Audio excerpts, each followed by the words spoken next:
Greetings! Welcome everybody, it's time for Discussing Tabletop. I hope you're all having a wonderful Saturday out there. It is, of course, January 6th, 2024. I didn't turn my camera on.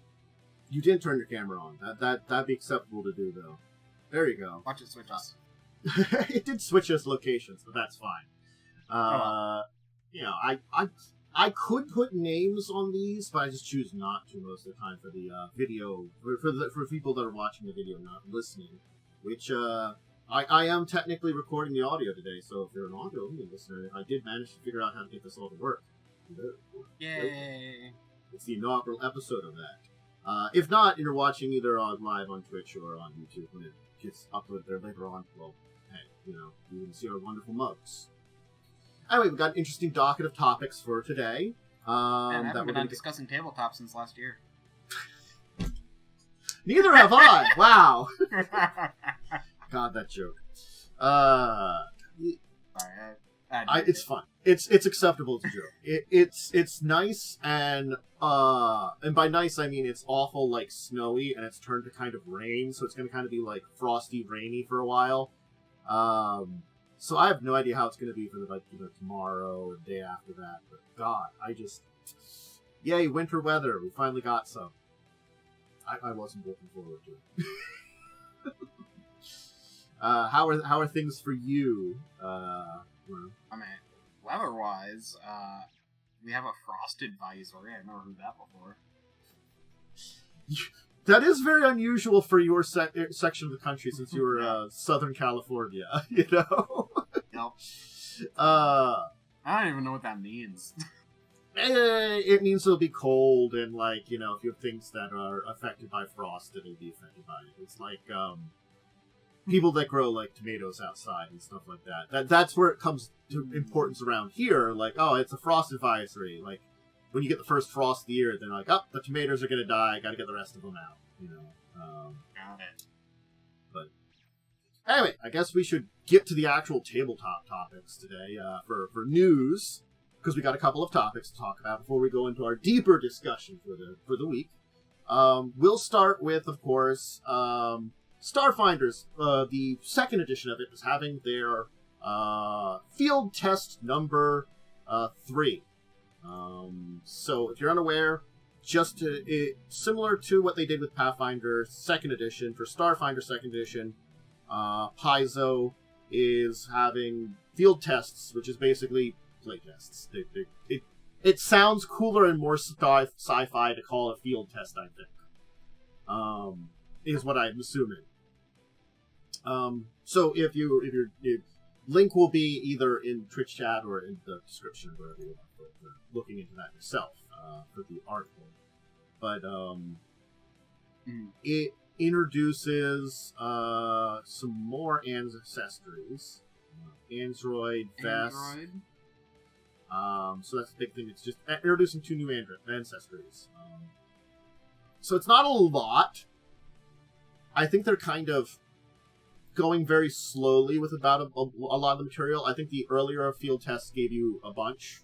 And it's... Yeah, it gave some classes and stuff, too. And the thing is, it's Pathfinder 2nd edition.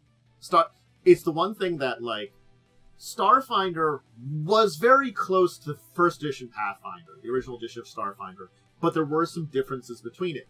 But I feel like since 2nd edition Pathfinder has refined things pretty well, 2nd edition Starfinder is just basically like, we can just make it Pathfinder in space, pretty much.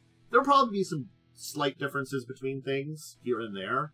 Like, but part of me is like, aren't the worlds connected anyway? Isn't there, like, weird space alien stuff in Pathfinder? There is, and really, Starfinder is the distant future of Pathfinder, where the big storyline is something happened, the entire universe forgot, like, 100 years. Like, there's no records on computers, they've all disappeared. Machines forgot, people forgot, you know, magic forgot, like, even multiverse forgot. Nothing happens. And during that time, the planet of Galarian disappeared. So the planet's just, there's no evidence. There's no evidence being destroyed. And the space station, Absalom Station, that was on the around it, which was this major space station, is still there where the planet was. And the thing is, this is after a lot of the species from Pathfinder had traveled to the stars. So it's sort of like humans are have already colonized a lot of things by then, because it's a distant future from Pathfinder. But this missing 100 years happened, and people are like, well, what the fuck happened? Where did our homeworld go? This is weird. Interesting. I didn't actually know the point of Starfinder. Part of it is just like, is it connected to Pathfinder or Galarian? Because it's like, there's already things from outer space in Galarian. It is At least technically. from other. Yeah. So it's like, I actually the don't know elves are from another planet and stuff. Yeah. I don't actually know how far in the future it's supposed to be. But I know it's very distant. No. Thousands of years, but I know. Well, the joke was like, 100 years disappeared, or was it 200? Something like that. Like the gap, I think it's called. Yeah. But no, the Starfinder setting is very interesting, and will they actually learn what happened to Galarian? I don't know if they want to do that at any point. Maybe, maybe not. But they'll probably go through some interesting storylines overall. But I'm real interested for. I mean, there's stuff coming out. Part of me is just real interested though for Starfinder 2e to be done and for some stuff to come out, so that way I can. I would love to run a Starfinder 2e game. I'm so tired of Pathfinder 1e stuff. Every time I play it, I'm like, oh yeah, this is terrible. I think it's one of those things that I've said a lot more. I still really do love Pathfinder First Edition, but also I realize that it's one of those things is there's a lot of lessons that were learned over like the decade of it being out or since it started that are lessons that Pathfinder Second Edition and like has taken into account, and things with like with 5e when it came out, it took into lessons a lot of things that were from both 4th edition and Pathfinder and stuff like that, with like evolving the entire system, and we're pre-lesson. And I think that's the kind of thing, that you feel it funny. A lot of times. It's funny, because I don't think I used to hate it as much, but like, it's just, at this point, there's just so much bloat in it. It's just trying to figure out ways to navigate it a lot, nowadays. Like, I feel like it's fun for when we focus on a lot more of the story stuff, but you have little bits of combat there and here and there, but it's sort of like, definitely, it's like, even low-level combat is a lot more hit and miss than I feel like, something like 5e. 5e, combat works pretty decently up until you're getting towards, like, 10th level and stuff like that, where it starts becoming a little bit more of a slog, when you're fighting, stuff from the bestiary. But Pathfinder, it's just so, like, is this battle, which supposedly is going to be more difficult, all of a sudden very easy, or is this one going to be super difficult, and it just requires, like, little tweakings of the ways things are statted out to do that. Oh, they're immune to mind-affecting things. Oh no, now it's really difficult. Yeah. So, there's just so much you gotta know, and I've never touched Starfinder 1e, but mostly because I don't want to ever play, like, a necessary Pathfinder 1e. I really want to run a Pathfinder 2e game. Yeah. I love, like, I've read through some stuff, and it's just, like, it looks so much more digestible and a lot more, like, understandable. I mean, they really leaned into what made Pathfinder fun and boosted that while getting rid of a lot of the bloat. It's the thing that there still is a lot of the essence of what is bloat choices, but they tried to do their best to make things that if there is a ability you have, it functions even though it can have a situational function, but it can function a lot more times in that situation. They generalize a lot of situations. So it's not like, oh, in this one specific circumstance, this spell or ability works very well. It's like, oh, okay, it works in general life, but situationally general, kind of like... Yeah, I don't mean by bloat, like, you just have, by bloat, I just mean you have far too many, like, options, and like every rule has like 50 million sections, and that's what I mean by bloat. It's like every time they add something new, they have to add like 10 more rules to make it work. Well, that's true. That's very true. A lot of those rules. So yeah, we'll probably see a lot of ancestry updates for a lot, because I went through and talked about all the Starfinder species that they had statistics and information on, and there's a lot of really weird and interesting ones. I feel like a big part of Starfinder is the species, and the way Pathfinder 2e makes every species have its own feat will make doing that a big task for Starfinder 2e. I mean, it's one of those things that if they handle it the way it was handled in a lot of places, it probably won't be too difficult. But because it'll be like mixing and matching things that exist on the whole redo. But we'll see how it ends up and how much we get translated there. But if you're interested in check. Okay. Yeah, but I do feel like a big race book is going to be necessary for. Yeah. It's another like alien ancestry guide or something, or whatever they're going to call it. Yeah. They'll probably have a couple of those, rather than I think they had like one previously, and then just showed them up a lot more. It definitely was a lot easier when the species were a lot simpler to play in a lot of ways, I think. So. All right. Also, what has occurred, and I will use. Did Momo link one? I have the Dicebreakers article to it. I don't know if Momo linked something to because they had a Polygon. They had the Polygon article on it. We can link both of them. That's Can you put that in chat? I'll put the Dicebreakers one. So this is the Warhammer guy, right? Yep. So, Brian Ansel, who's the co-creator and Citadel Miniatures founder, the co-creator of Warhammer, has passed away. So, it's an unfortunate thing that we have a loss of a person that did something pretty important. I mean, he pioneered the Warhammer franchise. And, it's 68. Technically not that old. Yeah, so... no, really, that's actually kind of young as far as, did anything... I'm trying to see if it caused death. I'm curious. He founded Citadel in 1978, to supply lead-based figures for war games. Mainly for the company, Games Workshop, founded by Ian Livingston and Steve Jackson in 1975. So he's working... The three of them worked together to design the original Warhammer, it seems like.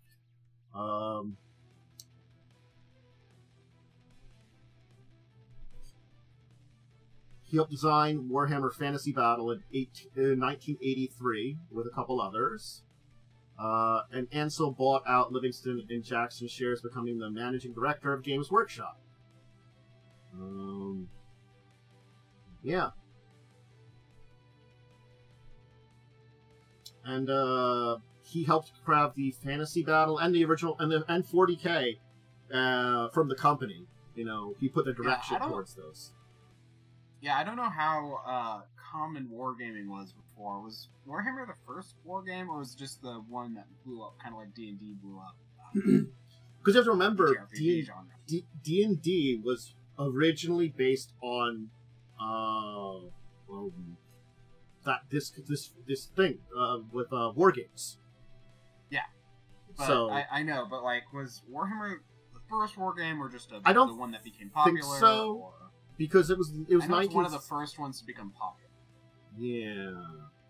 It is one of the big ones. What war games would have inspired D&D?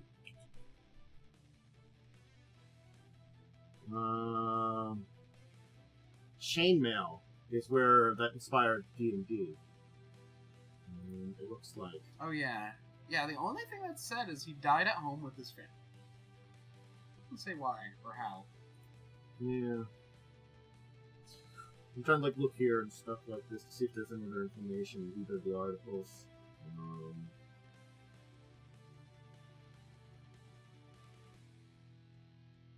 Yeah. Because he left in 1991, so certainly he's far away from where Warhammer has evolved to today. You know, this would be early Warhammer in comparison. Yeah. But again, like, he helped pave the way to, you know, the format that would become what would be the juggernaut of Warhammer. So, you know, his direction at Games Workshop is very important there. Certainly. It can't really be denied that the influence he had on how Games Workshop does stuff, you know, can be felt probably, even now. In a lot of the way that they're formatted. Again, I mean, if you can argue that the wargaming genre goes back to apparently like the 1700s, apparently. So Warhammer definitely wasn't the first, but it was definitely. I think it took us to a new level. You know. Yeah. When we think of Warhammer, it is the essence of what the miniatures genre, the wargame miniatures genre, has evolved into, and so I think it was the forefront of keeping it. Warhammer was the first miniature wargame designed to be used with proprietary models. Okay.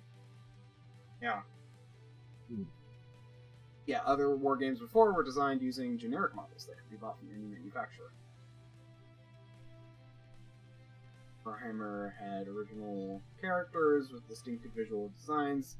The models were produced exclusively by Games Workshop. So I guess that's the one thing, is it was very exclusive in a sense, which is surprisingly good for marketing.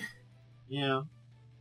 Again, all we know is on 30th he passed away peacefully at his home, and it looks like, at very least, Livingston has made a statement of it, you know, so saying, like, how he, Brian, Steve Jackson, and him set up Citadel, and how, like, you know, Warhammer probably wouldn't have launched without Brian, you know, so that's, you know, it shows how important he was to the entire thing.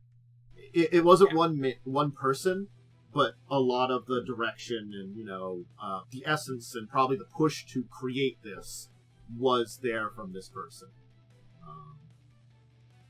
So yeah. Pretty sad, but, you know, it's good to remember people that did this kind of stuff. Again, it's very good to remember our tabletop important people, our not historical figures. That's what I would call them. They're not celebrities, but historical figures who drove us to the world we have now when it comes to tabletop. So, you know. Yeah. So they really dominated and kind of pushed the model miniatures. So like those were created beforehand, but like they kind of really brought it into the limelight. But yeah, it's also apparently it wasn't necessarily Warhammer that led to Dungeons and Dragons, just miniature wargaming in general. Yeah. Yeah, but, and it looks like if you're interested in some of the original work that they did, the original Warhammer Fantasy Battle setting, the Old World, is getting a relaunch, a reboot in Warhammer the Old World coming out this month, actually. So they actually were planning on revisiting the Old World that they had kind of dropped away in 2015 because it was falling apart. You know, the old original fantasy setting. So, you know, a lot of those early stuff when they're like made by like two people have so many plot holes. Oh, God. it had, apparently, like, hadn't been a lot of good updates, hadn't a lot of good things, But, again, Warhammer's more than 40k. 40k is the one that people think of nowadays, but, there's, like, Age of Sigmar, and now the Old World, and, all those other little Warhammer side things. Fantasy, Warhammer K, Warhammer... Yeah. Aren't they I remember hearing, I don't know if, like, a few years ago, and I don't know if they actually did it, like, making a new Warhammer thing, because, like, their 40k universe was, like, on the brink of destruction or something, and they were, like, thinking about just rebooting it with a new thing. I don't know if that ever happened. You probably wouldn't know either, so... It's probably still going to be Warhammer 40k, but I think it was more of a book thing, actually, now I think about it. It was like they were rebooting their book series because they had pretty much come to a conclusion. I don't know how much books have, like, a say in their, like, other lore. That's a very good question. I don't know all the answers. But yeah, so yeah, the different, settings, different stuff for it. We'll still see some more of it. We'll still see some of the fantasy Warhammer, but, it might not be as popular as 40k, but both of them do owe something to Brian Ansell, so remember him. Sort of like, remember Gary Gygax. He must not have... These people probably weren't perfect people. They were people of their time period. But they did something good that evolved into what we have now, and we have to thank them for it, regardless. There are certain people that have done a lot worse things that have had effects that have been pretty good, so, skipping out on those, we definitely got, people that... Anyway. So, speaking of miniatures... Someone from lose a creator. Yeah. Speaking of miniatures, though. Speaking of miniatures. Halo wants to do a Warhammer-like miniature game. Oh, okay. It looks like they want to try to, I guess, compete with Warhammer or something? I don't know. Sure, why not? I mean, it sounds like they've been working on it, or trying to work on it for a while. And, yeah, there's like a 2-year hiatus. Yeah.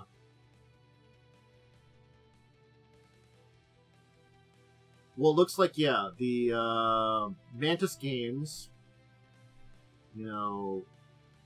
had apparently not been doing anything for 2 years since coming back to this.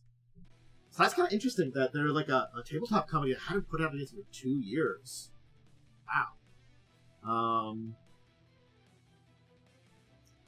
I don't know, it's, Halo certainly has its people that love it, but it's this weird thing that, like, I don't care. I've never heard of someone who loves, like, Halo just for the lore, at least as far as it goes after Bungie left. Software. That's true. I love the lore before Bungie. I'd have no idea what happened after Bungie. And I was always a Nintendo, Sega, PlayStation person. I never got an Xbox system, so I've never played... I can't say never. I have played a Halo game, but it was at a friend's place one time. I had an Xbox 360, and I played the original Xbox at a friend's house a lot growing up. So, like, I know Halo. It's just, for me, like, so I was Halo 3 and Halo Reach, because those were the 360 games. Halo 1 and 2 were the original Xbox, and I played those at a friend's house, but not as much. Obviously, I can only play them at a friend's house. So, yeah, it was...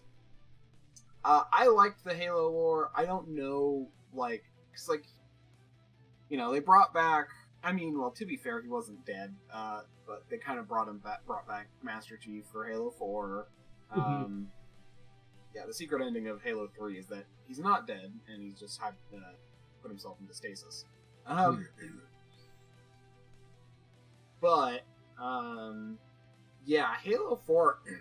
Before Halo 4, I know, like, the Forerunners were ancient race, dead and gone. Halo 4 brought back the Forerunners and made them a playable, or not playable, but a player in the galactic scene. Yeah. I'll be honest though, besides a few key locations, most of Halo really wasn't a very set galaxy. Like, I have no idea where things are in relation to each other. They never actually really make that clear. See, there's a lot of things about this that, and reading up on this article here, because apparently, like, there were a lot of Halo books that people love. Well, it looks as though there were two fairly failed miniature attempts. There was the Halo Ground Command and Halo Fleet Battle, which were already miniatures games that were short-lived, you know, because apparently Spartan Games closed in 2017, which is the original people working on, I guess, those versions of the miniatures games. So, we're not getting crowdfunding, we're getting this in September, okay. I mean, like, I can see it being successful-ish, but I don't see it being, like, something to fight Warhammer. It's one of those things that, like, as someone outside of Halo, when I see stuff on Warhammer, Warhammer's interesting. Warhammer has a lot of different factions. Even within those factions, there are different things, like the different groups of Space Marines, the different groups of, like, within the, you know, various alien groups and stuff like that. That there's different, like, buildings and groups and stuff like that, and all very, very, very, it varies. So you've got, like, a lot of different things, and it's sort of like, it is very interesting dark lore. Halo is humankind with, like, super soldiers fights against a group of aliens who have, like, religious beef or something with Earth. If I picked that up correctly from not actually seeing anything based on it. So, or at least to start out with. Yeah, I'm trying to remember.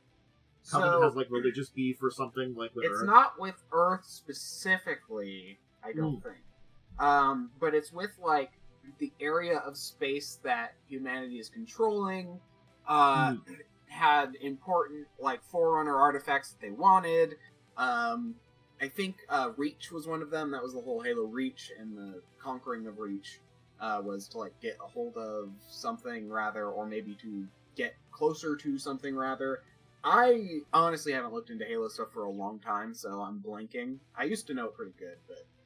Well, you know, they've added a lot more weird and different lore and new enemies or something in the newer games anyway that are like, whatever, you know. Yeah, like Halo 1 is post-Reach.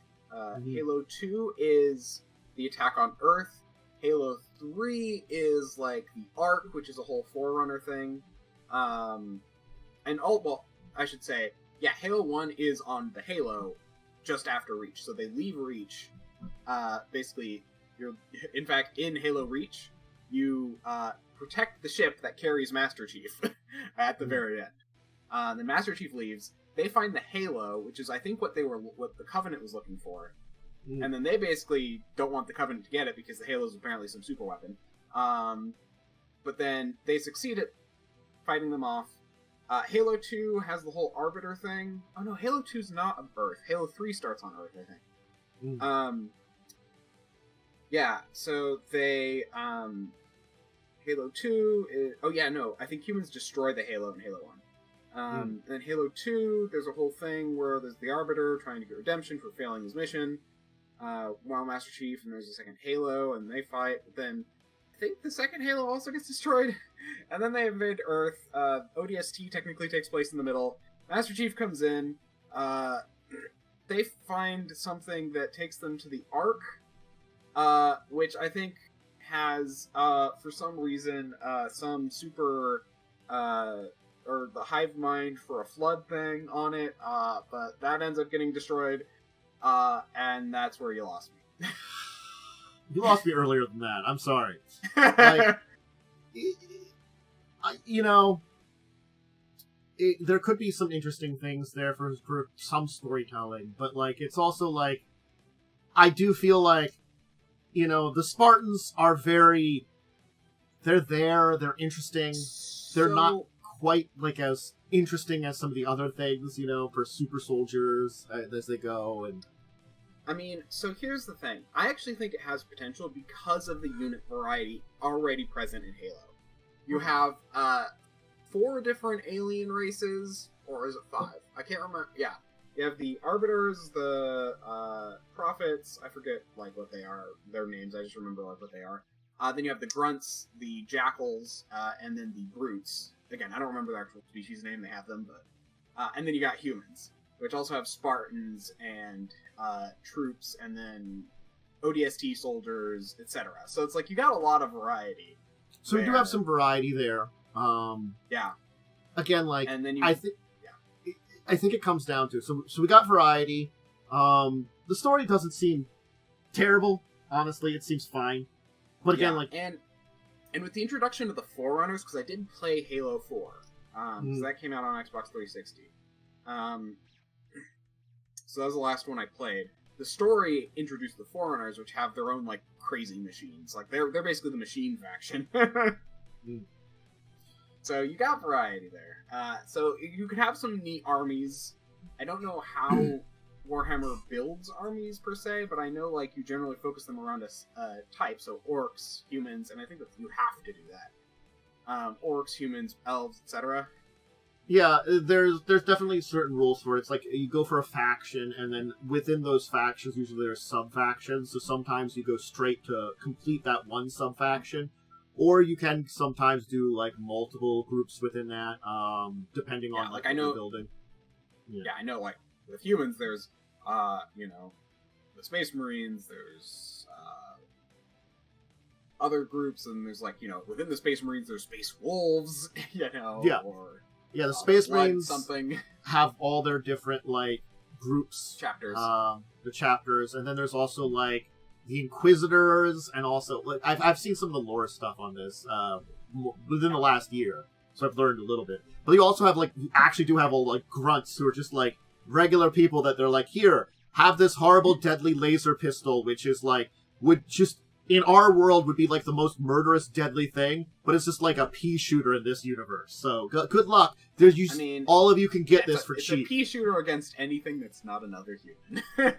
Or, like, yeah, just general soldier. Yeah, so it's sort of like... Yeah, that's the thing. Humans in Warhammer are basically the most basic-ass units that are like, we win by throwing billions of people at their, like, 20 units. Numbers game! Little exaggerated, but not much. It's yeah, like a billion versus a million, you know? It's like we literally outnumber them by the thousands, you know?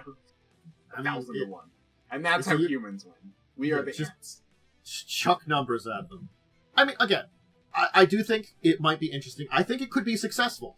I just do not think, like, you know... I don't know why, I don't know why they're comparing it to Warhammer. Is that just this article, or... I think a Warhammer-like game, they're not directly comparing it, but they're saying... Yeah, you know, like... Thank you, goddamn snowmobiles, because it snowed outside. Yeah.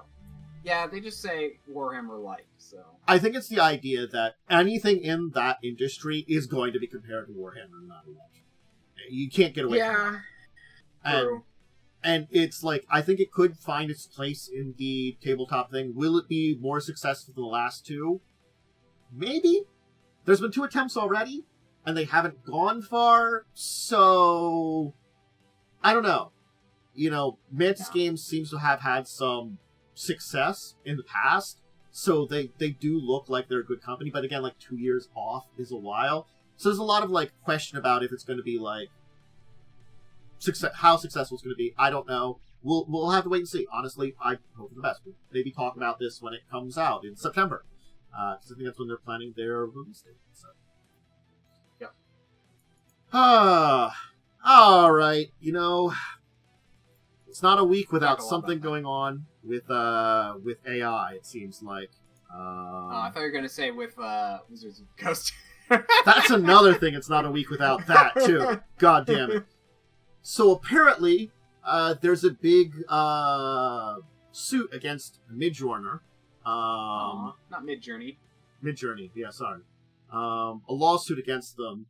And it doesn't look good from some stuff that came into, that's been released, and it's information that can be seen by the public.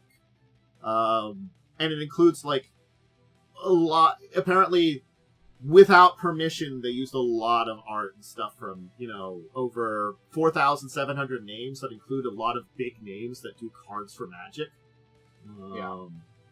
So, yeah.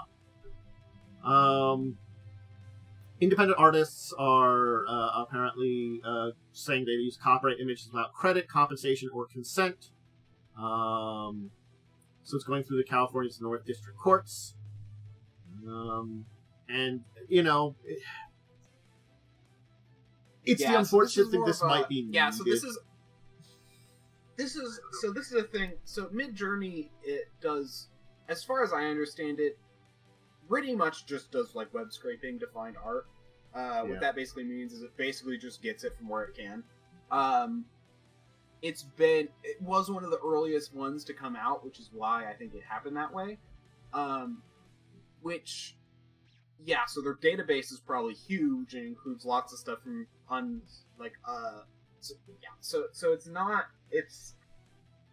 it definitely is part of that questionable area where like people are like, well, is it using their art if it's trained off? And that's what basically they're suing over, it seems like. Yeah.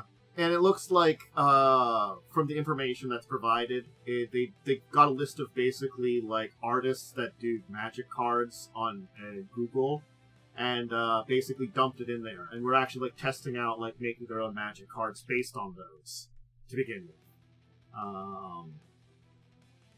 So, I mean, I don't know. I think we want to see what happens with this lawsuit, because it's going to help push things in a direction either way. Yeah. I think they've stopped doing that to some degree, but that is how they started, if I remember correctly. Yeah.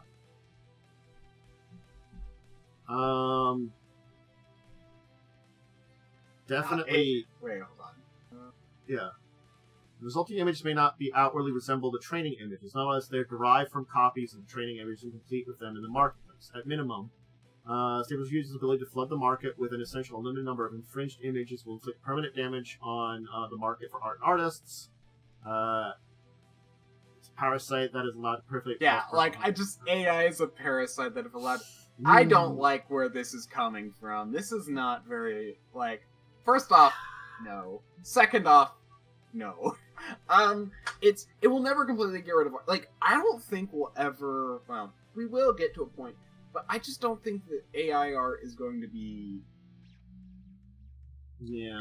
It's now and will probably forever be a tool for people who can't, because it's never going to be perfect. I'm someone who thinks it's never going to get there. Some people think, it's going to be better than artists in 5 years, but I'm maybe 50, if that. But it might change. It might change things. We'll have time. Who knows? Things change. So, I don't want to say, artists are going to be obsolete. Get a new job. No, I don't like that mentality at all. Because I think art is still very important, and creative endeavors is very important. Again, I don't actually mind. Okay. Maybe a little controversial. I don't mind if AI is trained off art. Okay. Maybe I should say I think you shouldn't train art if consent is explicitly denied. But I'm actually okay with it training off of it if it's not explicitly given. If you put it on the internet without basically putting it on some kind of ban list, then, but just because I think it's important for this technology to develop. Now, I think it's important that if you use that, you should not be able to monetize your AI-generated art. That's my thing. I don't think you should be able to monetize it if it's trained off people who do not consent. Yeah. However, and that's a big thing. But the thing is, there is a lot of stuff out there which is either free from copyright or material that's put on very public for public use places for a lot of art and stuff and assets like that are out there. Not everywhere. So there is this set of art that exists out there that could easily be used because it is for public use in a way, That has been, like, usually, like, someone's paid for it to be part of public use, you know? Yeah. That's the kind of stuff you could probably train it off of, but yeah, when you're, like, looking specifically to copyrighted stuff when you're beginning it, you know, you're not in the right mindset, I think, for the people that were designing Midjourney at this point in time. So I can see how that's maybe got them into a situation where they were not in the right mind of it, and not trying to be ethical. Well, the thing is, so, like, and that's the thing, is, like, when it first came out, it was like, what can we do with this? And Midjourney was, again, like, I want to say, like, the second or third AI image generator. Very early on. I use them. But, I don't know, part of me is just like, you know, it's a great tool, and I hope this doesn't send them into the dirt, but also, I don't think it's a problem, because Midjourney, like, okay, to be fair, though, it is really easy to basically be like, make a thing, but it's also really easy to tell when something's AI generated. At least, okay, not really easy, you can It's tell, getting harder is the thing, you know? It is. And I think that's the worry about it, is that unfortunately, this might be a situation where we need some decisions to force other decisions within the law. And we do, yeah. I agree, though. We do need decisions.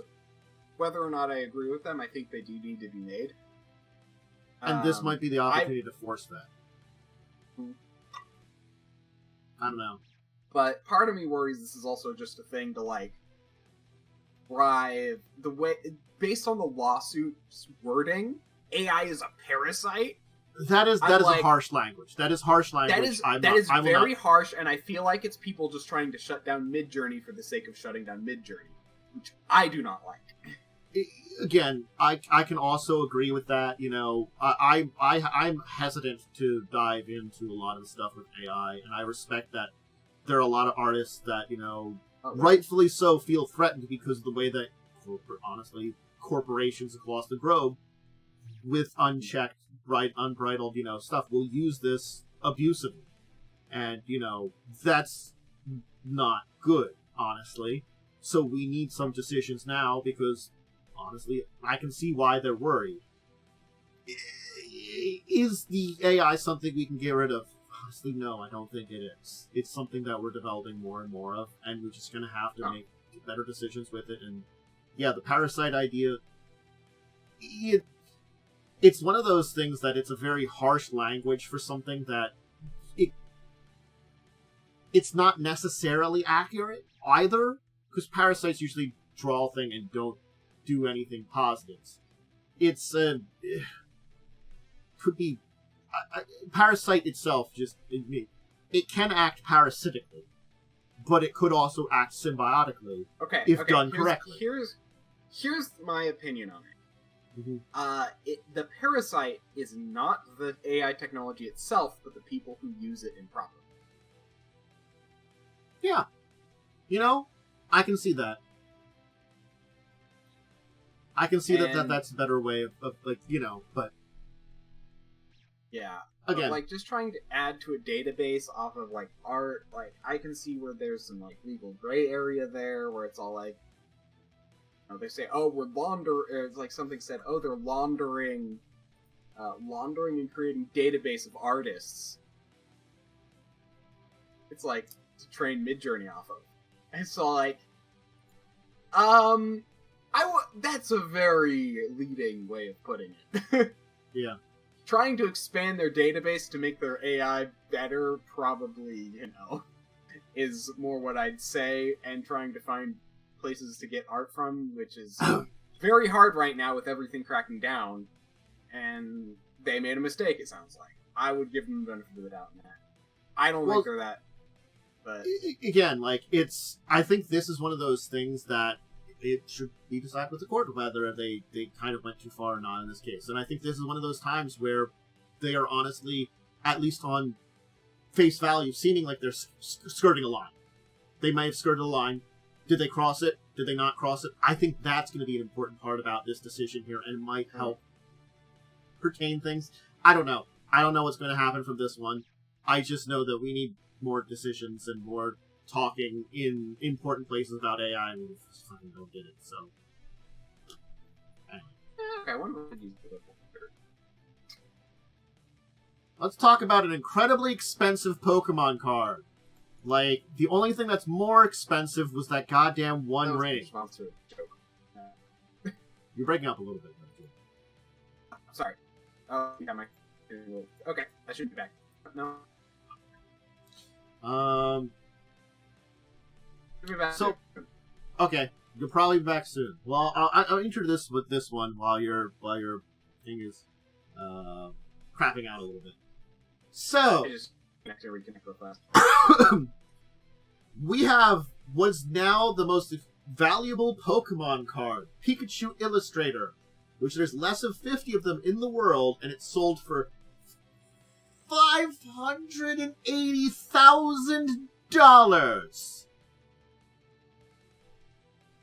Because reasons. Why? I mean, it's no.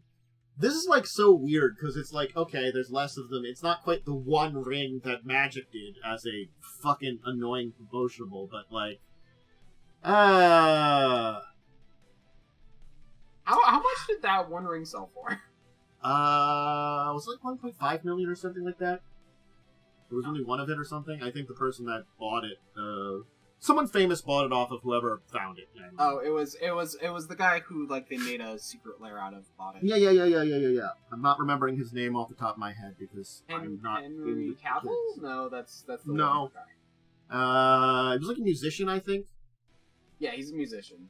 Yeah. My brain went Henry Cavill, I think, because we were talking about 40K, and now I'm like, wait. And now I'm blanking it because I'm, as my mom likes to put it, I opened the sock drawer looking for underwear and I can't find it now.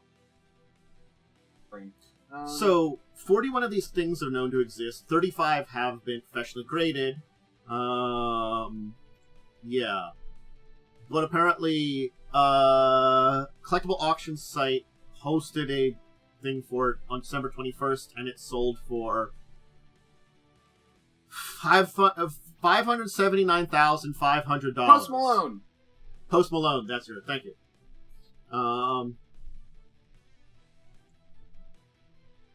It's mint 9, just shy of perfect, but I know on those grading things it's fucking impossible to get perfect normally.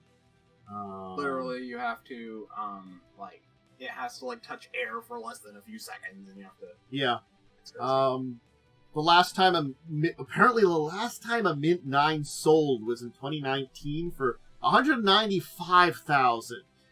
Jeez, this thing has been skyrocketing price. A 7 sold for $375,000. Yeah.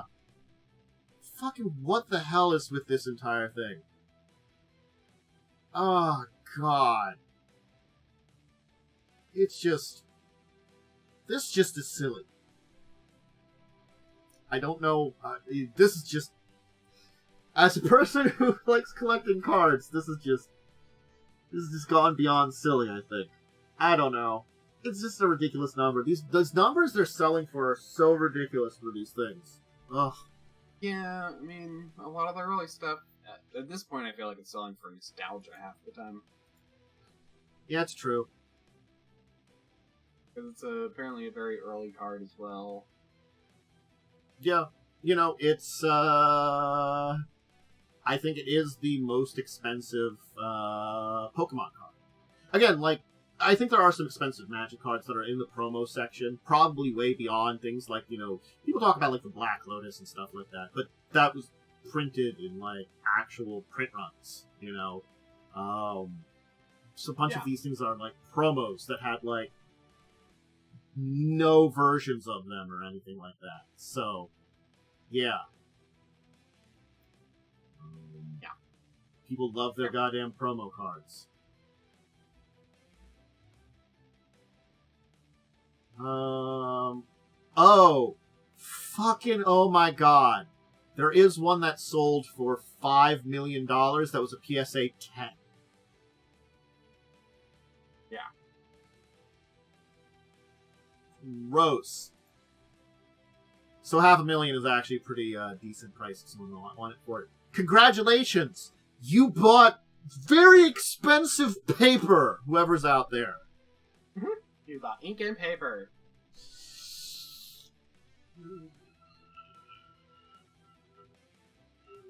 Okay, Anyway. there is something to be said for pieces of history. I agree. And what counts as a piece of history is very subjective.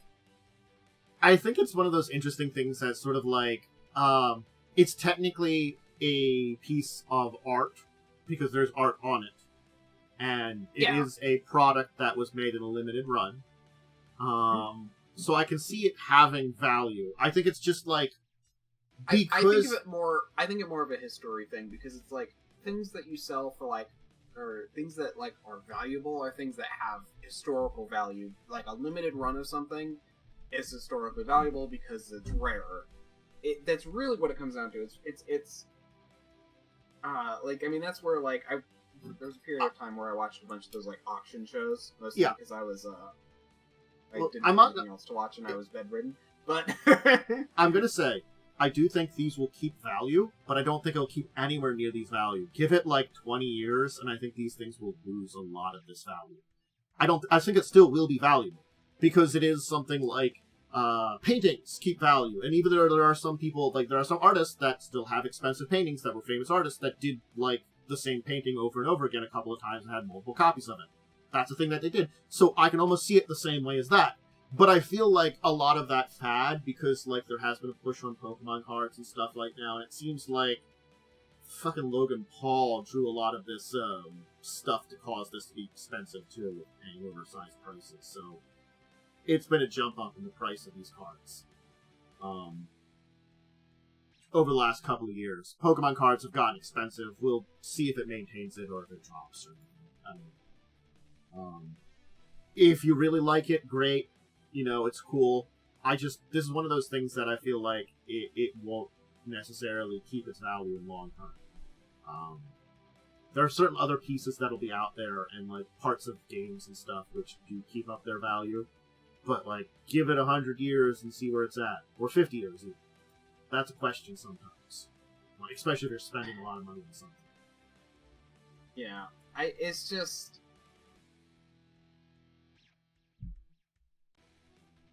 There's something to be said about collecting, something to be said about wanting a piece of history, you know, and that's really what it comes. Those are the two big things. There are other things, you know, like that's the thing, like having a piece that was, you know, made by Van Gogh is even if it's not one of the famous ones, you have some kind of doodle he made on a napkin. That's still a piece of history to something, you know.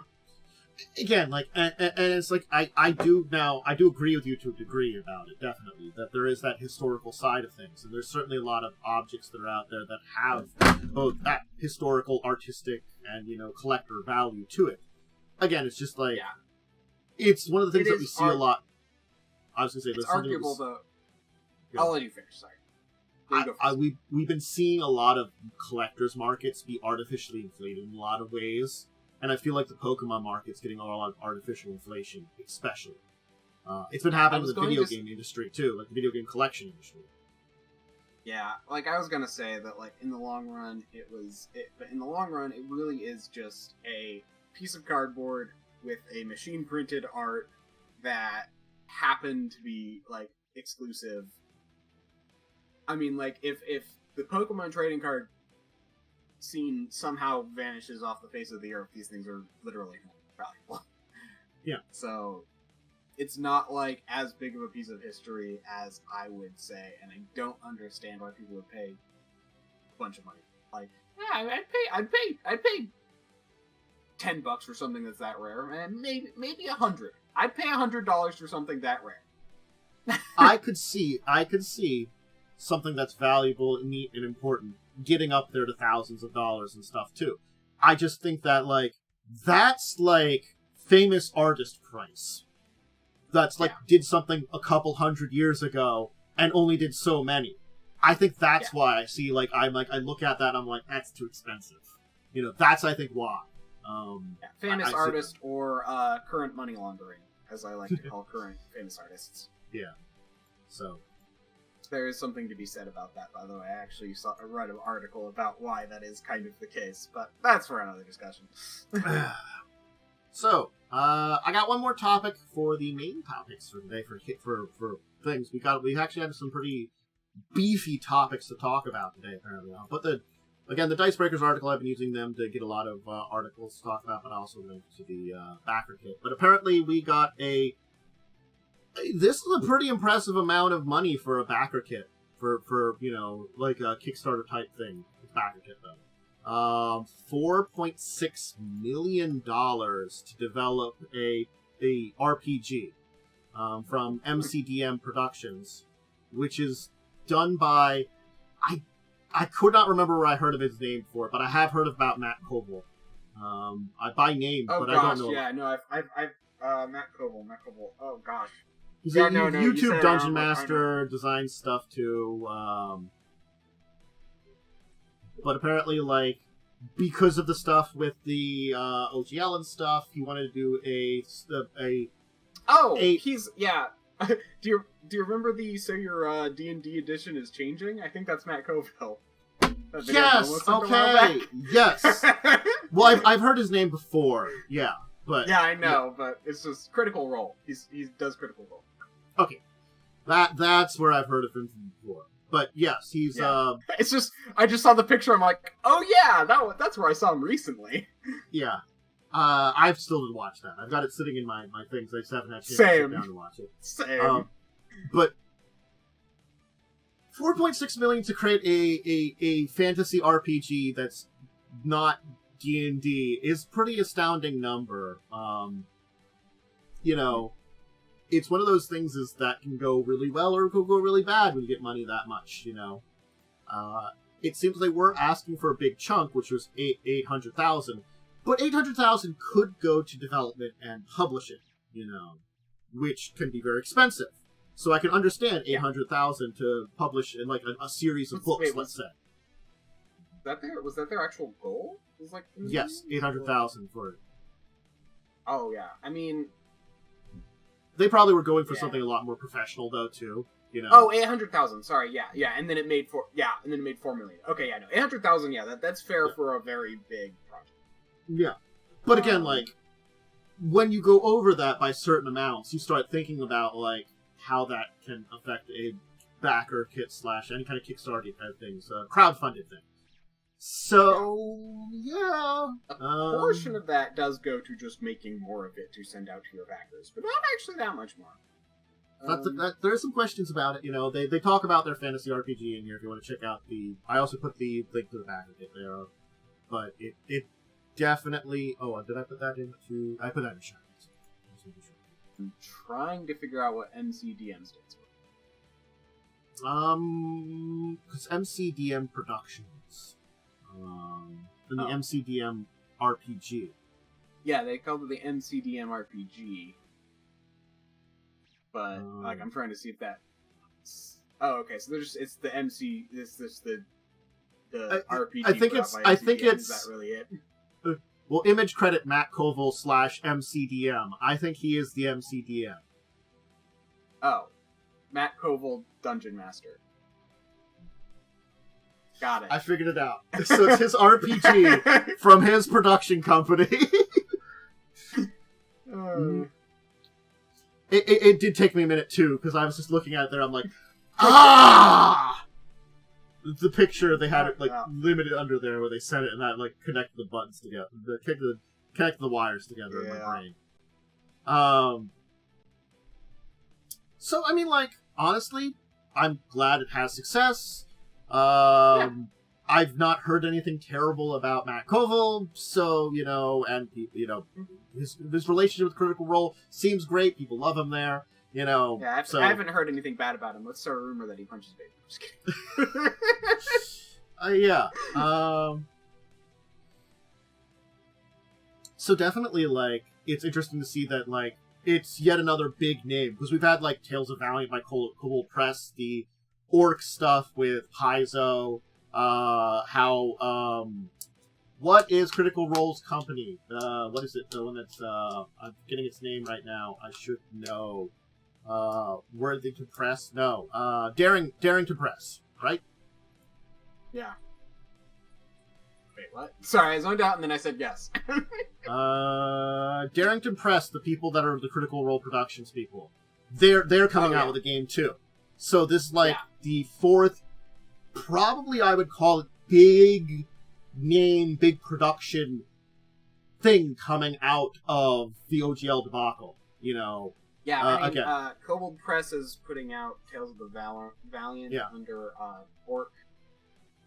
Yeah. Paizo updated their second edition to be free, and has new revised kind of stuff coming out. That was out already, but definitely seeing it separated from that completely is interesting. Daring to Press has their game, and then this one now is like number 4. So it's a big renaissance for big name games, not just small games, which is something interesting to see. So I hope definitely they have very good success with the amount of money they have. That's a pretty good success. Honestly, I think I just missed the article that talked about this on one of the other places originally, or it just didn't stand out until like this. Apparently ended yesterday. This is when the project ended. Yeah, the Backerkit ended yesterday for the project ended. I should get Backerkit. I only have Kickstarter. Oh wait, no! I just made a Backerkit account like literally this week because I needed to for something I bought on Kickstarter. So I actually could start looking on Backerkit, which I found funny. My brain went, why did I have to go and put my information in here to make when I started on Kickstarter? I mean, it was probably on Vogue or something. I don't know. Probably some kind of like joint thing between both of them or something. Yeah. Crowdfunding's weird at this point in time. It's evolving in very interesting ways. Again, still glad it exists. But hey, if you're interested in this game, keep an eye out for it. I think probably can't fund it on Backerkit, but they might have like something like an early access thing still or something.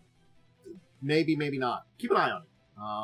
At very least when it comes out, if it ends up being really cool, you know, I'm hoping the best for it. Yeah, that does remind me though. I will be able to give a review of what was it? The trash. The one with raccoons, the dark that we reviewed a few months ago. I backed that. So I don't remember its name, but I know what you're talking about. There was the raccoon game. Like Trash and Treasure or something like that, I think it was called.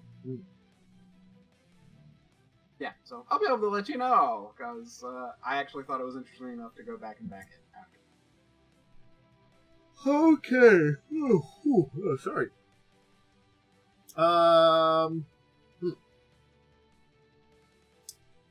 Well. I think we've reached the end of our main topics.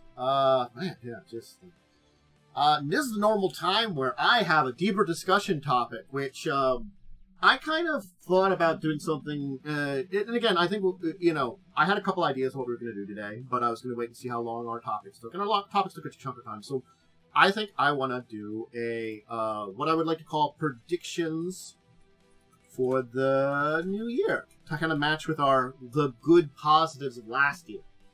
Are there some things in tabletop that we see? Garbage and glory. Garbage glory. What are some things that we kind of see with what we know is coming out this year? What do we see kind of as taking turns and stuff like that in major parts of the tabletop industry? So basically, what are we looking forward to? Is what you said. A little bit of what we're looking forward to and what we can actually predict about some things too, because there could be some things that we're not necessarily looking forward to, but we're guessing are going to happen. Like I can guess we're going to get another 1 billion fucking products from Magic the Gathering. I can predict we're going to have a bunch more problems with AI in the next year. That's true. We're definitely going to get that. I don't know. I do think one D&D or whatever they call it in the end will be successful. I don't think it will be anywhere near as successful as 5. I think that's what I think. I think there will be enough support behind it to make it at least a moniker success. But yes, I think it might have some trouble getting off the ground with all the budget cuts they just got, but I think it will be successful. But again, I think that might be a telling thing because of the way Hasbro's been acting and stuff like that. It might go the way of the D&D movie, which was successful, but not successful enough. It wasn't successful off the bat, but apparently, I think because they did end up deciding to make like a series on it for like the streaming service. I think they were already thinking about that. Yeah. Yeah, but like, I know, but it must have gotten a lot of success on streaming. Otherwise, they would have canceled that as well. That's true. They would have canceled that. So probably streaming has been enough with that. Which makes me think that it probably it probably just didn't get enough push early on. Because I'll be honest, I hadn't seen any advertisement.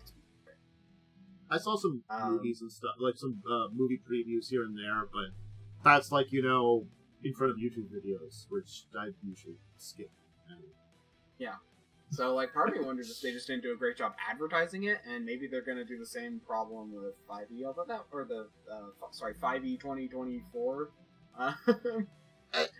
They already are advertising it terrible. Like, 5e 2024 is a terrible advertisement. It's the same thing of, like, naming a video game the exact same title when it's a different video game. Like, because this is technically not a remake. This is a different thing that's an update. There's a difference, definitely. I'll be honest, it's kind of like Final Fantasy. Somehow that ended up working out, but I honestly couldn't tell you which one is Final. The only ones I could tell you are Final Fantasy 7. Okay, that's the only one I could tell you what the plot is. Every other one you can tell me, like, I know plots of different ones, but I couldn't tell you what they are because the numbers just blend in my brain. The plot is Big Bad wants to destroy the world, and a group of plucky anime teenagers get together to stop it. Yeah, that actually is the plot for all of them. I mean, I get that much, but it's just kind of this thing where it's all like, if you don't name things right, like, Dungeons & Dragons has at least been like 5 and 6. They're only on 5 with a few other middle ground ones like 3.5 and advanced. So like, I don't know. Yeah. But yeah, 2024 is just such a confusing name, and I think it's a terrible decision. I don't think they even want to include the 2024. They just want to call it Dungeons & Dragons. And I understand it's they have a new way of looking at things about not doing additions and just doing updates, which feels fine. It feels okay, but weird, and it feels it's very going to cut into their sales. If you say, "Oh, you don't need this," people will be like, oh, "Okay, cool. I won't spend money on it then." Again, it feels very video game industry where they're like, it's the live service of tabletop role-playing game. Yeah, but you still have to buy the new content, so it's not a live service. I know, but they're pretending it is. Yeah. Just to confuse the fuck out of everybody. Yeah, no. I think it's really dumb, because it's like, they're trying to do something that's not really possible. I think we're going to get more, maybe not necessarily failed projects, but failed in the way that they wanted them to projects from Wizards too. Yeah. We've seen that their television channel didn't really work. I don't even know if it's still there or not. I'd have to look into that. But we talked about it a few times, and from the sounds of it, it just was almost dead on arrival. And then also their VTT. Well, a lot of hate because they put it out way too soon. They put it out way too soon. We might see something of it. Yeah. Their how they monetize it are going to make a big difference. The fact that it's only going to be D&D. Snowmobiles. Is it going to be both normal 5th edition or one D&D / 2024 5th edition? Yeah. That's a question. Okay, wait, I just gotta ask, are snowmobiles like street legal? No! How do you use them? Like, They just do because they're covered in snow. Okay. And it hasn't been plowed, probably. Most likely it hasn't Okay. been plowed yet, so they're driving down the street here because it hasn't been. And we technically have we don't have a city police group for where I live, for my city center, which is very small. Our not county, township has some police, but we have like half a dozen, and they're probably not concerned with the snowmobiles. Very rarely are they. They're glorified traffic cops. Most of the cops we have are state police where I live. Yeah, my brain was just like, how are snowmobiles driving down your street? Because it hasn't been, it's not legal, It's just and not it hasn't been enforced. plowed. It's hard to enforce. Yeah, I mean, at that point, you need your own snowmobile cops to chase the snowmobiles, which then creates a weird dilemma. Yeah. So, I think we're gonna see. I hope for the best for a lot of stuff from Wizards, because as much as they've pissed me off last year, I still like them. But it's kind of this thing where it's all like, they did great in spite of them screwing up horribly. Like, they really pushed their end of the company to like a height while also taking a big hit at the very beginning of the year. And then even after that kind of success, it's like a comeback story. And then like the CEO is all like, no, and basically push them back down. And I'm like, I kind of want them to rise up again because they really kind of. Here's what I think I can say about this. I love the people that make the games. I hate their management. Yeah, that's a good way of putting it. Yeah. They have terrible management people that make a lot of really bad decisions for them, but the people that make their games make really good games.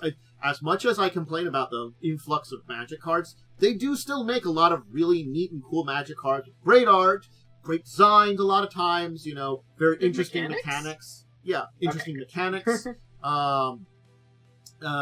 Same with D&D.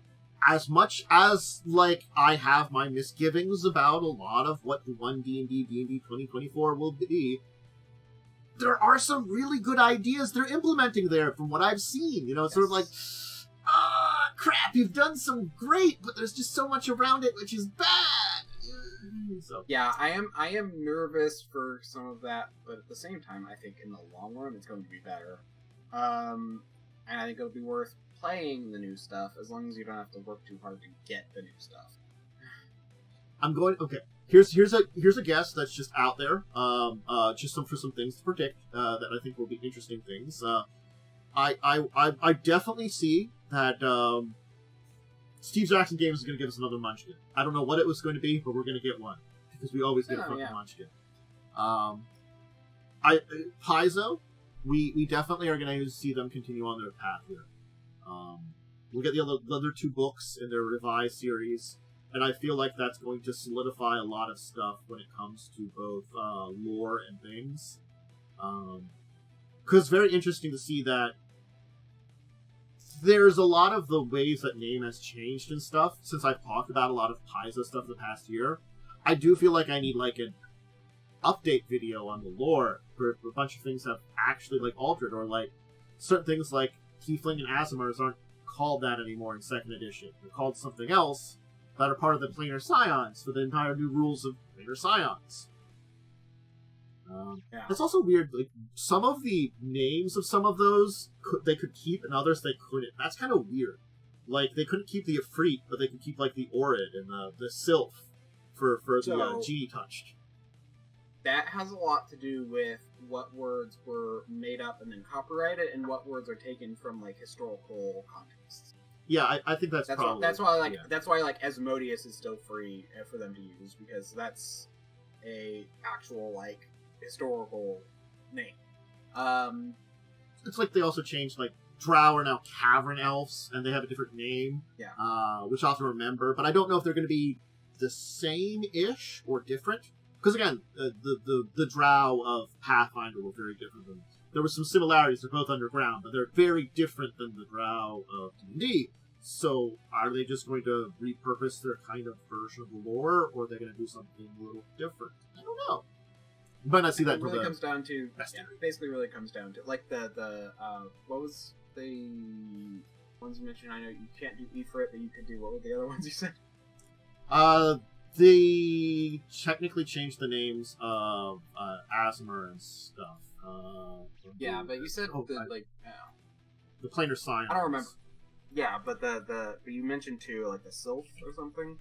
So that Yeah. is like a, because that like is a or a thing from. Yeah, Orids, Sylphs, and Undines Yeah. stayed the same, but the 'cause those- elemental fires are now Naris. Yeah, because so Ifrit is probably a copyrighted name that they made up, whereas like Orid and Undyne, I mean, there's a reason you've heard the word Undyne in like Undertale and stuff. There's like, because it's a word from like lore, it's a word from folklore. So yeah, that's really what it comes down to. Is all like, I mean, companies will copyright any name they can if they feel like they made it up and there's no basis for it. So, Yeah, that's really what the OGL comes down to is the copyright of names and places, fantasy names. Yeah, because it's Tieflings are now Cambions and Aasimars are now Ephemerians. So, What are now Ephemerians? Aasimar? Cambions are for Tieflings, and for Aasimar are Empyreans. Empyreans? Yeah, Empyreans. So, and those are the Nephilim types of planar science, because there's Geniekin, Nephilim, and some other ones, like Duskwalkers. I think it also. This is the thing I could say about it. Regardless of those kind of changes there, just as a side note here, I think that's really good because it reclassifies the way that we look at planar scions and makes them something that is like. I really do like that they're opening it up, that they're more than just like, yeah, most of these planar scions are descended from humans, but that's because goddamn humans are the cockroaches of the Galarian world. There's a lot of them. Yep. But you could be from something else too. You don't have to just be humans, and the rules for them let for that now very well. And I like that they kind of like solidified that a lot better now. It makes a lot more sense. So it's definitely improvements overall. Even with the name changes and stuff like that. Name changes are fine. The improvements overall are what really I think is really cool. But we'll see the rest. Yeah, I'm definitely looking forward to the rest of the 2E stuff, or the 2E revised stuff as it comes out. I'm looking forward to that. Yeah. I think we'll get really good ideas about what's going on in their direction for their lore, and I think also we'll get a good view of what Starfinder Second Edition is going to be this next year. I'm thinking there's going to be at least 2 interesting Traveler books and like a dozen bad Traveler. Yeah. Because even though I bought most of them, anyway, even though I bought like a lot of them, I'm like, man, some of these are actually kind of trash. Mm-hmm. I think we'll definitely see, though we don't really talk a lot about it. I'm sure we'll see, because we mostly talk about extended material. We're going to see a lot more of the extended material in the Warhammer type of universe come in, because we've seen a lot of video games, a lot of media. I think we're going to get an idea about, like, because now we've seen where the deal is with Henry Cavill. Was that Amazon, I think, eventually did it? Was funding it? I'm pretty sure it was Amazon. Yeah, we talked about it a couple weeks ago. Yeah. So we'll get that. We'll see some progress. Well, we'll see that starting. Yeah, I think we'll see that starting and kind of coming to be. But I think we'll see a lot more like the video game stuff and like a lot more developments in like the extended Warhammer universe. I'm very curious as to how Games Workshop goes about licensing their Warhammer stuff, because I feel like everyone and their mother can just make a Warhammer game.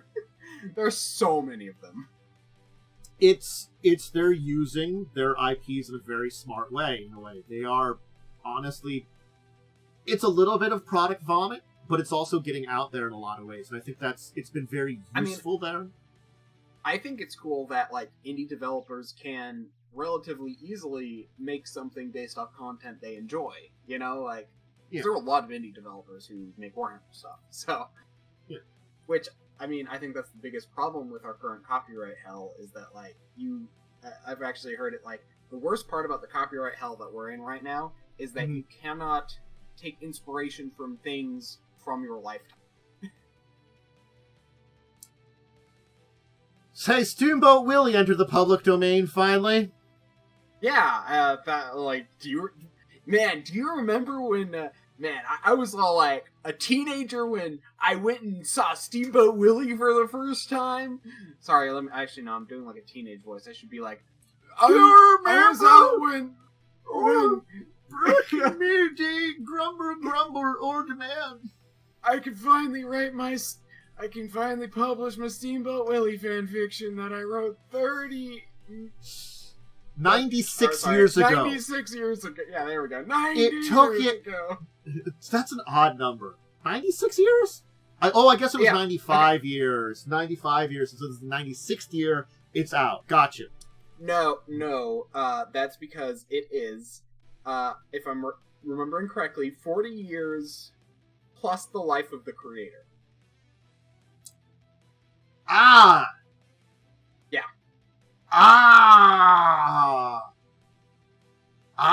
And Disney died.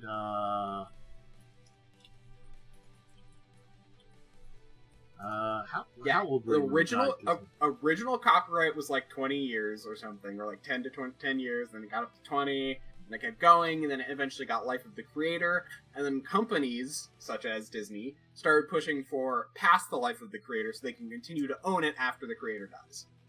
I think it would be 30 years post the life of the creator now, officially. Yeah, okay. Because 30, he died sorry. at 65. Yeah, he died at age 65. Yeah. Yeah. So. And they keep trying to push it higher. They want it to be as far as possible. Well, they've failed with that one. Yep. There's already people doing stupid shit with it because that's the first people that take advantage of it is idiots. Honestly, it's been like public domain for like a week, and there's already like 2 video games and like 3 horror movies planned. Yeah. God. But whatever. Yeah. People is gonna do what people is gonna do. Anyway, let's see. What else is gonna be? I mean, I think we'll actually see the virtual tabletop industry come out with some. I'm hoping. This isn't really a prediction, which is a hope that we see some good progress in like other virtual tabletops this year. Because I love Roll20, but man, everything else that comes out is just so specific. Like, you want this very specific use case. Like, Roll20 is the only one that generalizes for some reason. Without being wickedly expensive, because Fantasy Grounds technically does, but that's just stupid expensive. Hadn't you tested out that one that we talked about was coming out, and it was just sort of like mediocre, I think you said? Yeah, well, no, yeah, the one that just came out. It technically has its full release. It is, but I can't remember its name, but yeah. You'd mentioned to me. I think we never did a review on it, which we probably should have done. Review talking about it, but I saw someone else talk about it, and they hated it, and I was like, I understood why. Conclave Virtual Tabletop. Oh, there's an update. But yeah, no. So, Conclave. Thing about it, as I put it, is that it doesn't have any options for character sheets in game, in the world, or in the system. And so it's only maps, miniatures, and dice. Yeah. And even then, I feel like it's a little limiting in the way it goes. So it's kind of a thing. It's something, but it's there's a lot to be desired on it, and I feel like, it's the thing that, again, I saw someone else talking about it, and they were very hateful of it, but it was understandably that they were very critical of it. And the words that they said, they were similar to what you said, but it just was a very big turnoff for them, and I think that's something that can be very, it could be. It's, if it works for you, sure, but yeah.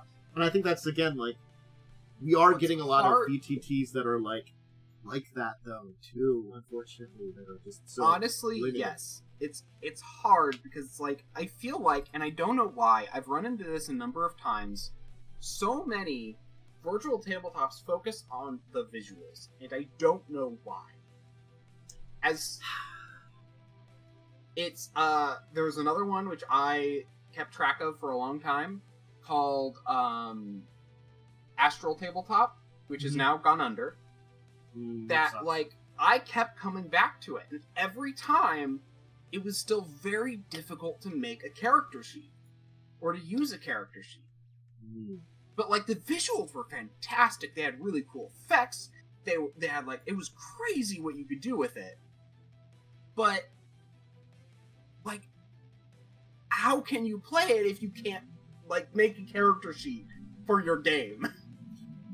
I think that's one of those things about the virtual tabletops as they are now. It's sort of like, it's one of the reasons I turn back towards Roll20 so many times. Roll20 has some issues, but the fact is, I am used to a normal tabletop where I throw out like a battle board, like either me or Blaze did, that we got from the goddamn D&D miniatures game, where it's just this like simple like a 1-inch square battle board, and then I throw down like something to make a loose map on it. Or he had like a dry erase board that had like the same kind of printing on it, like a mat that you could put out, and we just like draw on there a map or something. That we don't have a lot of these goddamn fancy maps and stuff like that, and we just use jank miniatures out of nowhere.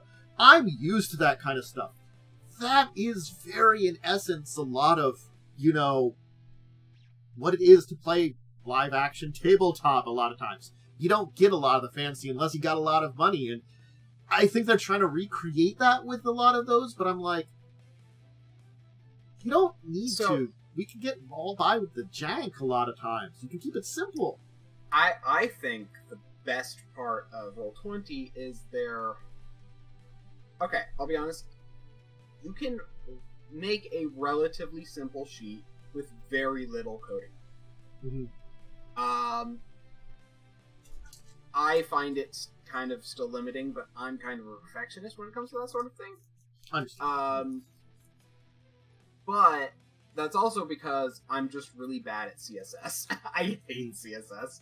I feel like every time I try and do anything in CSS, it's just like, oh, and by the way, now we're either not affecting the thing you want, or we're affecting it in a way that you don't expect, or it just doesn't work the way it should, and, oh, you can't get your font right for some reason, or you change the font and it changes everything, and just, oh, God, I hate CSS so much. It's the worst. So, yeah. I think part of me would, honestly, I feel like I could probably hit off a really good competitor if I just focus on making people be able to make characters and have, like, basic maps. But anyway, something I've considered for potential future. Anyway, it's fun, though. So I'm hoping for a good tabletop role-playing. If you have something, like, with a couple steps above Roll20 and visuals and the way they do visuals, you don't have to take 10 leaps. You can take 2. Or 2 steps, honestly, I mean. You know. What I really want, is Roll20 with multiple layers. Not just the 3 background thing, and I would love to be able to have 3 layers for GM, 3 layers for players, or maybe just 1 layer for players, actually. 1 layer for players, just keep that simple. And then, like, 3 layers for background. That way I can, like, and the ability to change when it's like a background or a GM layer, so you could like switch from GM to background, so you can just reveal a bunch of stuff all at once. You can have extra layers. That's what I want, more than anything. But it has to have the character sheets to go along. I think character sheets is priority, then dice rolling. I'd actually say character sheets before dice rolling. I mean, that is the thing that's very important, is having a decent character sheet, because it allows for your proper interaction of your characters with whatever world you're in. If you don't have that, you're kind of just guessing interactions and stuff like that. That's why I feel like not having a character sheet at all is really a disadvantage. So yeah. Hopefully we'll get you don't want to just roll a dice and then look at your sheet to add numbers. You want to click it and to tell you whether you succeed or fail. That's what you really want. So hopefully we'll have some updates on VTTs that'll improve this next year. That we'll see some better VTTs out there. Or at least some, like, evolution in the way VTTs work. All right, well, that's a good one to think about. So all the big name groups or stuff that we can think of some predictions for. I mean, I'm gonna like we already guess did Pathfinder, or we already did Paizo, I guess, and Wizards of the Coast. Warhammer, I don't know enough. Wait. You mentioned games, though. I mentioned their extended universe. We're gonna see more of that kind of stuff, definitely. But honestly, for just Warhammer proper, it's probably just gonna keep their head down and keep doing what they're doing. I think that's an easy prediction on that one for the actual game. But I thought of a good prediction that I can totally give. I will get angry at USAopoly for some kind of stupid game when we know they can do better. Yeah, especially since they proved they can do better this year. They've put out licensed products that are actually decent licensed products. And we're probably gonna get another Clue or another Monopoly or another I don't know what. That's just like, well, that's another Yahtzee, and it's just gonna be like, ooh. Yeah. Why that? Someone's gonna buy that, I guess. Ugh. But yeah, give me a Trivia Pursuit of something that seems like oh cool.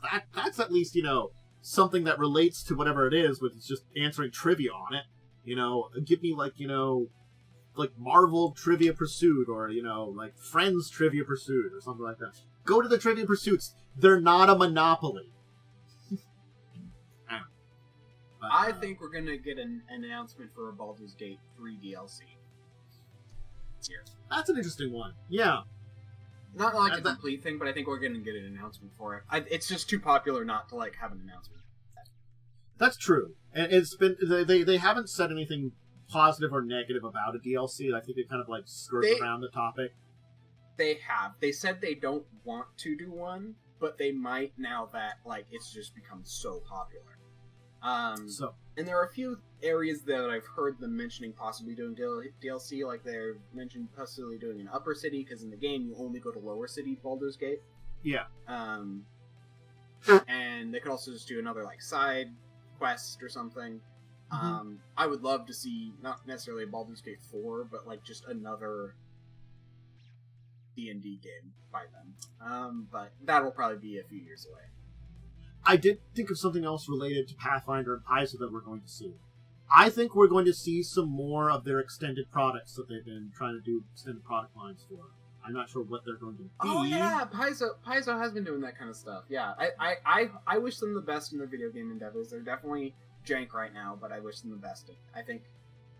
Yeah, they're trying. They're trying. I gotta admit, I think I'm not the hugest fan of them, but I don't think they're terrible games like the Pathfinder games that we had, Kingmaker and Wrath of the Righteous. Those were pretty good games. They're just not my cup of tea necessarily. Freaking Cell loves them. But I can understand why someone would. Yeah, but Cell loves complicated mechanics. Overly complicated mechanics. This is true. I think that's why he likes Pathfinder 1E so much. Also true. But I think we will see some more stuff there and some more, well, at least announcements of some interesting things probably coming up too. There's definitely plenty that would be very nice to see. I think we're going to get an interest. Did you break up or did I break up on that one? Okay, you froze up on that one. We lost a worm! No! Worm down! Worm down! I'll try to think of a thing here. God, I can have another one. I mean, we're definitely going to see a lot more board games and role-playing games. I hope that we're going to see some more interesting genres or settings for RPGs that we haven't seen or thought about before. We've been seeing them over the last couple of years. I think that's something that I've loved. Every year for this show, I've seen a lot more both licensed things, historical things, genres of RPGs that we're just seeing very interesting one of, and I would love to see more there that are relatively mid-level stuff that'd be very interesting to check out. I'm hoping to see those. Hello! Are you back or are you gone still? Camera went away. I think there was a mild crash. We didn't completely disconnect there. If you're watching live, I've switched sides again. Okay, bring it back. Oh, you're back. You were saying something then, yes. Before you were interrupted I by think death itself. Yeah, I don't even know what that was. That was Discord screwing up. Like, not even. Yay! Discord screw up! Like, I had to, like, close and reopen it, like, 4 times. Yeah, I think we're gonna get a strange IP trying to branch into the tabletop market. That was my idea.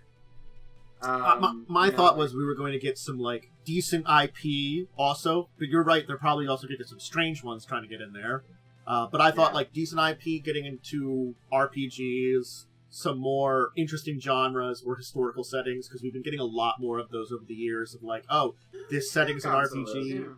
Yeah. I feel like the last couple of years, we've definitely, with the resurgence of a lot of, like, the Kickstarter ones, we've been seeing a lot more. I'm hoping we're going to see more of those. I think we will. Some more ones that are unique and interesting and out there.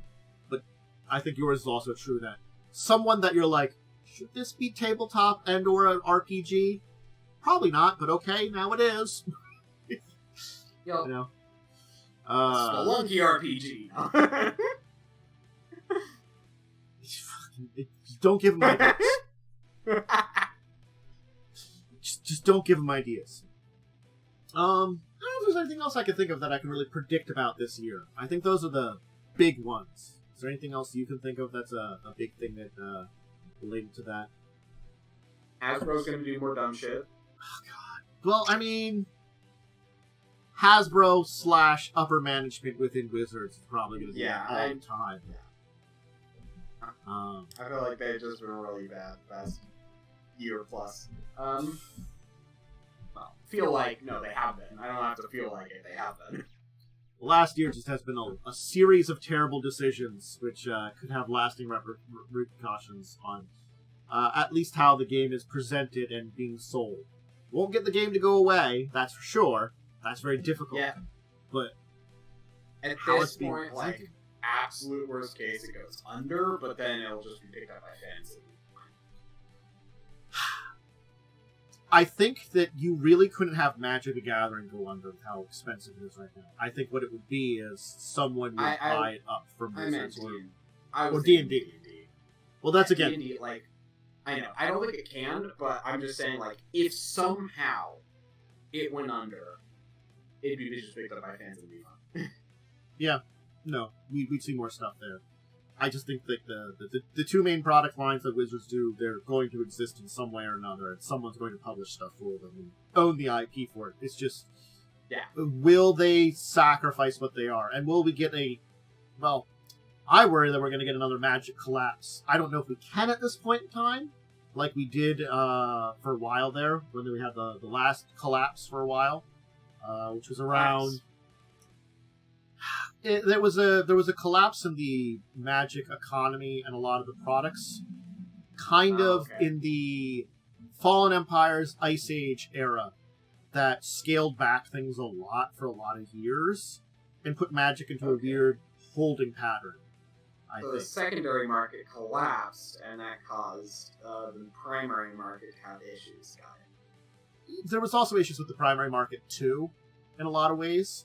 I assume, I assume the issues in the primary market because the secondary market collapsed, which would affect the primary market. Things like there were products that were just way too much of those products were produced too, for the market that had them, or very poor quality ones, like things like Fallen Empires. It's an awful set. It's a terrible set. Chronicles was put out there. Chronicles was a great idea. They produced way too much of the product and just flooded the market with it, and it lost all value, and it devalued the cards because it was a reprint set, and it devalued those reprints too.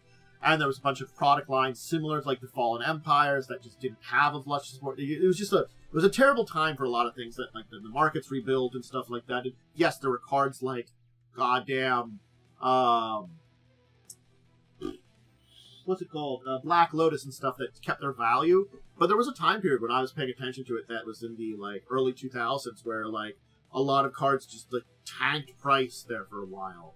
And then eventually it came back, but there was a period where there was probably a lot of cards, including some pretty rare cards you could buy again, not those original cards, because those just kept their value pretty well.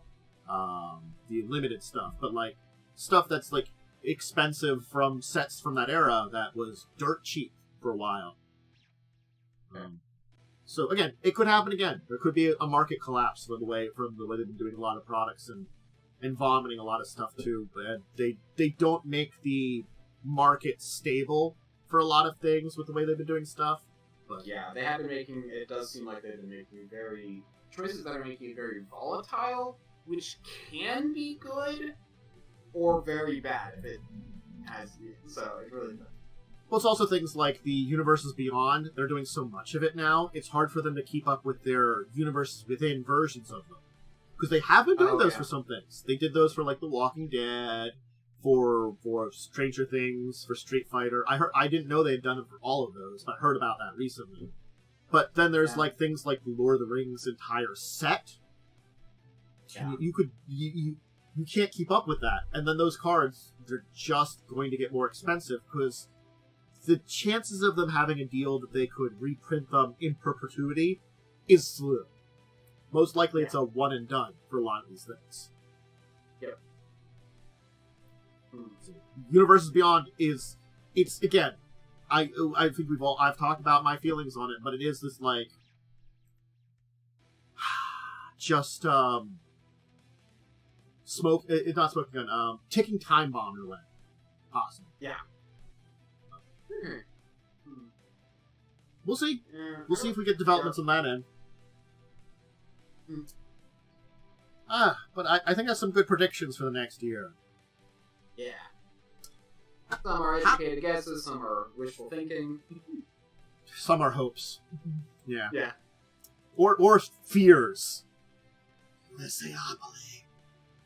Yeah. What will you do next? How about our week in gaming? I like to, chat a little bit to finish up our day of chatting here, with going over the news, an interesting topic. Talk about our week in gaming if you're new to the show. So, this will probably be if this is going to go on those. I have to set up podcast stuff for a lot of people. I know, it's the first one for a lot of ones. I'm trying to keep started by describing what we do. Oh God, I really should have. Oh my God, yeah. Well, this one might not be the first one. I might just use this as a test for like checking out and making sure the audio works and stuff for extracting it. Yeah, that's fair. Trying to record it separately, but maybe I'll use it. Maybe I won't. Maybe it'll be like the 0.05 episode release of something on podcast stuff. But so what was I gonna say? We didn't have Joe's Games is going to be theoretically tomorrow, and the only thing I had this week was Crimson Queen. Do you have anything else? Same. No, I was sick and ended up not. Well, let's try that, and then I can ask you about your Baldur's Gating after we talk about Crimson Queen, and then I can toss out my tabletop lore discussions. I know what I did. I know what I did in Baldur's Gate 3. I purged the urge. Ah, that's right. You talked about that during Crimson Queen. Yeah. But yes, Crimson Queen. If you missed my Pathfinder First Edition live play, always check that out. It was very combat-y. You were checking out a dungeon. It's the first real dungeon. Like, the first place you went to was technically a dungeon, but, it was filled with people, and these are monsters. I mean, the Darrow are technically not monsters, but they're kind of insane and murdery, so they're not monsters as far as this dungeon is concerned, unless someone happened to speak Underdark or Undercommon. I mean, they technically work for a necromancer that does horrible experiments on bodies and people.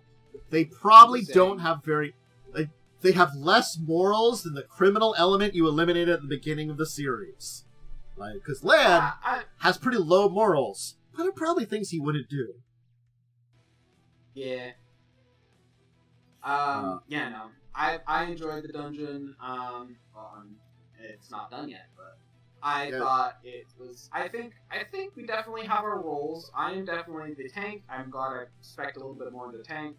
whereas Joe is definitely more of the damage dealer, which is why when he got cornered and actually started to get hit, he went down. Yeah. It didn't help that he was paralyzed. What, dazed first and then paralyzed? It's like Yeah. a series of failed saving throws. Always good to do with that. But no, I think it's interesting to kind of see the dynamics of the team here a little bit too, and actually how they would work in combat. And definitely there was a lot of just rolls that did not favor you a lot of times. I made a lot of saves for not big bonuses, and there was Lynn just rolled so many ones.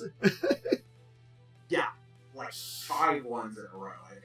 It was like 5 ones total, and like I think at one point 3 in a row.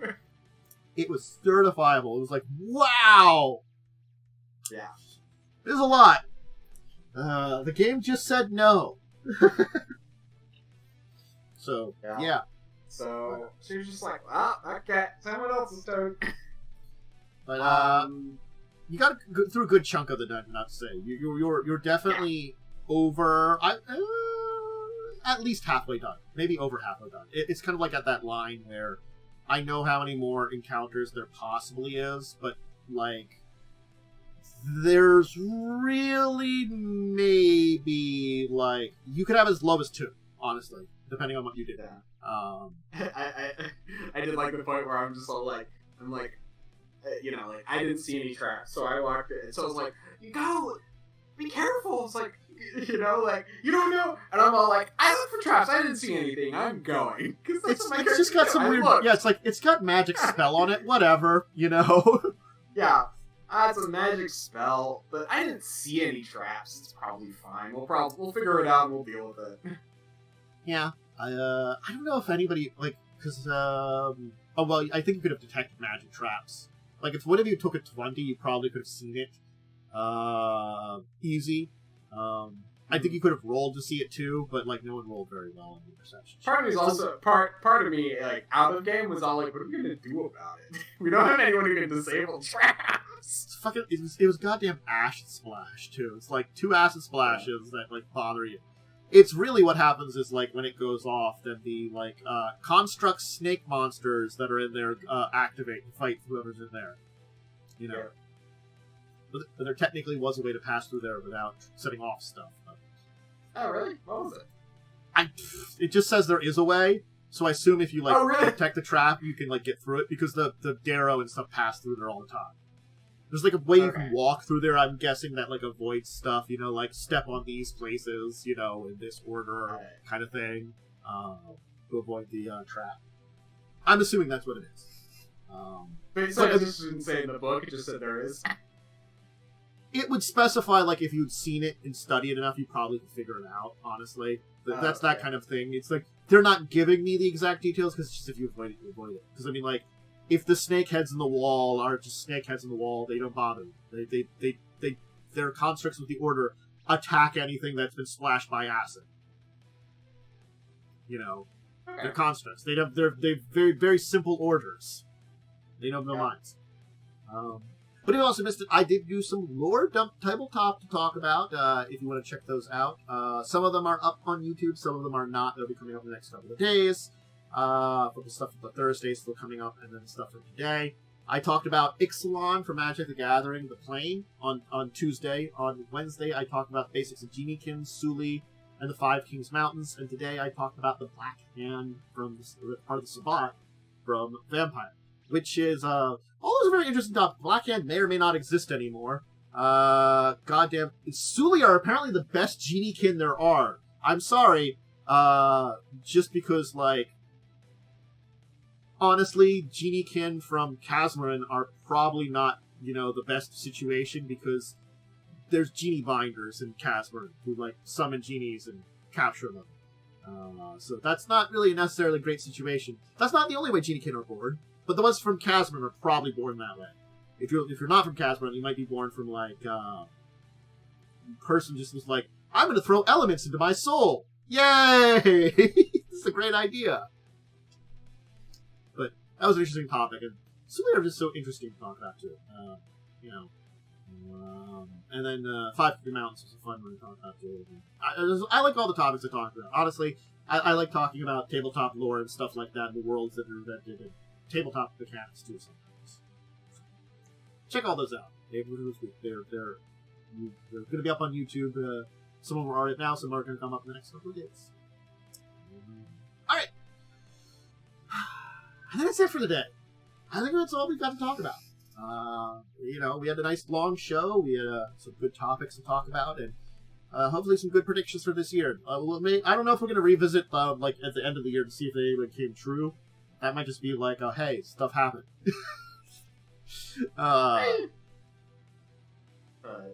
Go back and make the list, but also I mean, our list is very predicty, but not very predicty. I think if we wanted to actually make a list, it would be here's a full list of predictions. Yep. Alright. Thank you as always, Worm. Do you want to give a shout out to yourself then? I think.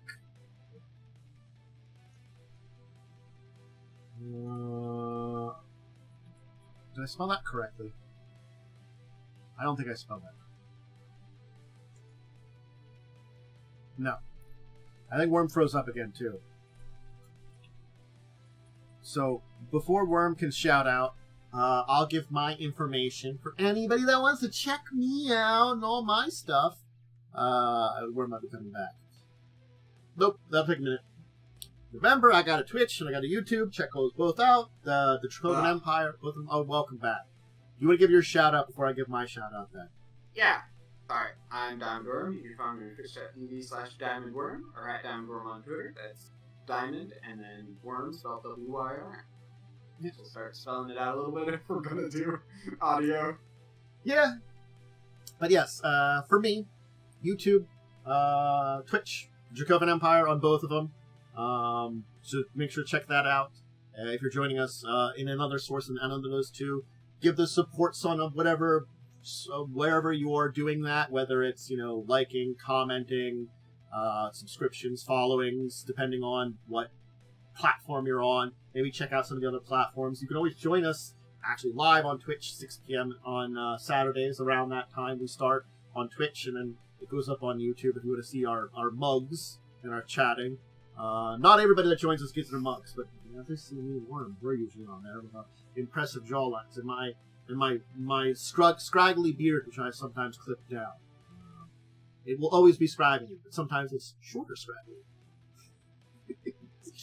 And I also have Discord, Twitter. Those links will be in the bios and stuff like that for checking and stuff. But anyway, I do other tabletop stuff, as I said, during the week. The Crimson Queen on Wednesdays at 9 p.m. EST, live on Twitch. And, I hope everybody has a great rest of your Saturday, whatever day you are seeing this. And, great rest of your weekend, or whatever, again, time period it's at. And I hope that you enjoyed diving into the depths of tabletop with us of the week. At the beginning of the year, first of the year, maybe first audio-only recording that we can throw out somewhere. I'll look into that. I've got the audio recording. Now I just have to figure out putting it places other than, up on YouTube, which I'm doing. Anyway, bye for now, everybody. Farewell! Bye.